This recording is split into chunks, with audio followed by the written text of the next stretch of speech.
एक अच्छी आदत आज और अभी से ही डाल लो। और वो अच्छी आदत ये है ना कि अपनी ज़रूरतों को पहचानो और अपने जेब को पहचानो। तुम्हारा जेब कितने खर्च हो पाता है, कितना उसका वजन है ये जानो। कम है या ज़्यादा है मैं इसकी बात ही नहीं कर रहा। मैं सिर्फ ये कह रहा हूँ कि कितना है और क्या कर सकते हो इससे, इसको पहचानो। कभी भी छोटी मोटी चीज़ों के लिए किसी से पैसे उधार पर लेना, बदले में किश्त भरना, ये सब मत करो। 2 जगह कम जाओ वो चलेगा। और समाज में भी ना इतने मजबूरी में मत पड़ जाओ कि दिखावा करना इतना आवश्यक हो जाए कि कहीं से तुम्हें पैसे उठाने पड़े। इससे एकदम बचना है तुम्हें। ये संकल्प ले लो। अपने आसपास वालों को देखो और डरो इस बात से, जो छोटी छोटी चीज़ों के लिए कर्ज उठाते हैं ना। जैसे कहीं घूमने जाना है, या फिर कोई अपना प्रिय है, करीबी है, उसे कुछ दिलाना है, इन सारी चीज़ों के लिए, छोटी छोटी चीज़ों के लिए। या फिर मोबाइल तो है पर अब और बढ़िया वाला लेना है, सिर्फ इसलिए कि देखने में अच्छा लगेगा, समाज में रुतबा बढ़ेगा। बस इन कारणों के लिए, अगर इन चीज़ों के लिए पैसे उठाओगे, किश्त भरोगे, तो बहुत तनाव में चले जाओगे। ये सब नहीं होना चाहिए। कुछ चीज़ें निश्चित बहुत बड़ी जीवन में बहुत अहमियत रखती है, और वहाँ पर तुम्हें हो सकता है थोड़ा सा साथ लेना पड़े, किसी से थोड़ा सा कर्ज लेना पड़े, और वो सही है, वो उचित है, वो गलत नहीं है। लेकिन हर एक चीज़ के लिए ऐसा करना बहुत गलत है। और इस तरह ना पैसे उठा कर घर के शौक पूरे करने की आवश्यकता नहीं है। 10 दिन बुरा बनोगे, 2 साल बुरा बनोगे, लेकिन फिर सबको समझ में आएगा।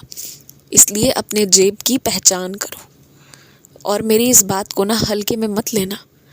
आने वाले समय में तुम सामाजिक रूप से और लोगों से मिलने लगोगे, और उस दौरान कुछ ऐसे लोग भी मिलेंगे जो बहुत पूरी कोशिश करेंगे कि तुम्हें भी अपने साथ शामिल कर ले उस एक ज़िंदगी में जहाँ वो पैसे यहाँ से उठाएंगे, वहाँ खर्च करेंगे, फिर वहाँ से कमाएंगे, तनाव में जिएंगे। तो वो पूरी कोशिश करेंगे कि तुम्हें भी वो अपने जैसा बना दे और हर महीने तुमसे भी किश्त भरवाएं। लेकिन वहाँ पर ना तुम्हें अपना मन कड़ा रखना है। मेरी बात आज याद कर लेना।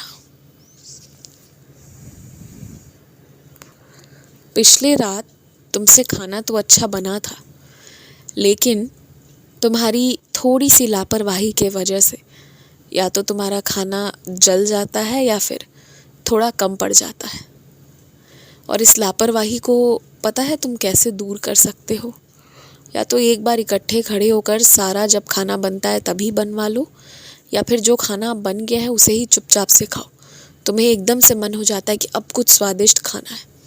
जीभ के स्वाद के चक्कर में अपना समय, अपनी ऊर्जा और अपना ईंधन सबकी बर्बादी करते हो।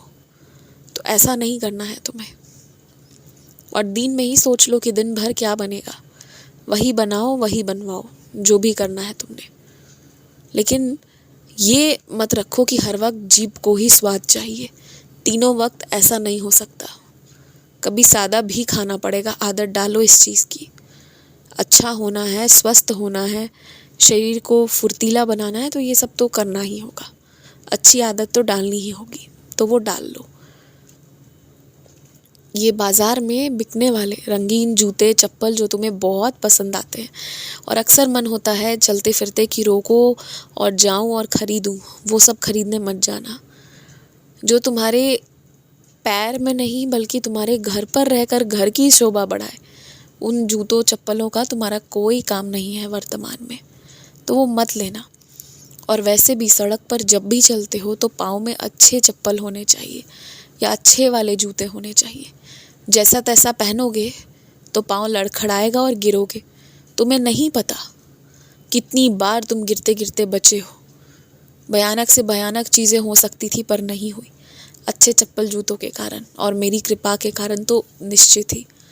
लेकिन आगे भी ना ये जान लो कि हर चीज़ सस्ते में लेना है, सस्ते में करना है, इस चक्कर में पड़ोगे तो बड़ी दिक्कत हो जाएगी। जूते चप्पल पाँव वाले अच्छे होने चाहिए, जो फिसले भी नहीं, तो वो अच्छे वाले ही लेकर चलना। और हाँ, एक गलती तुमसे होती है, इसमें सुधार कर लो। सड़क पार करने के दौरान तुम ये देखते ही नहीं हो कि सामने पार करने का पूरा रास्ता है या आधे के बाद रास्ता बंद है। तेज रफ्तार में आती गाड़ियों के बीच बस थोड़ा सा सड़क दिखा और झट से चले जाते हो उस पार। उस पार रास्ता है भी कि नहीं पहले वो भी तो देखो। बिना देखे बिना जाने घबरा कर इतना हड़बड़ाना क्यों है?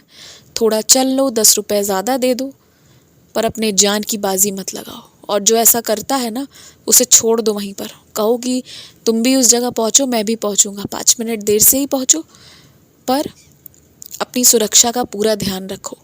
याद रखो, जानबूझकर कोई किसी को चोट नहीं पहुँचाता, कभी कभी गलती से भी पहुँच जाती है। और कुछ चोटें ऐसी होती है जो कुछ समय में ठीक हो जाए, और कुछ ऐसी होती है जो आजीवन रह जाती हैं। तो इसलिए बेहतर यही है ना कि सावधानी पहले से बरती जाए। तुम इस बात को समझो, जो गलती हो गई वो हो गई, आगे मत करना। आयुष्मान भवा।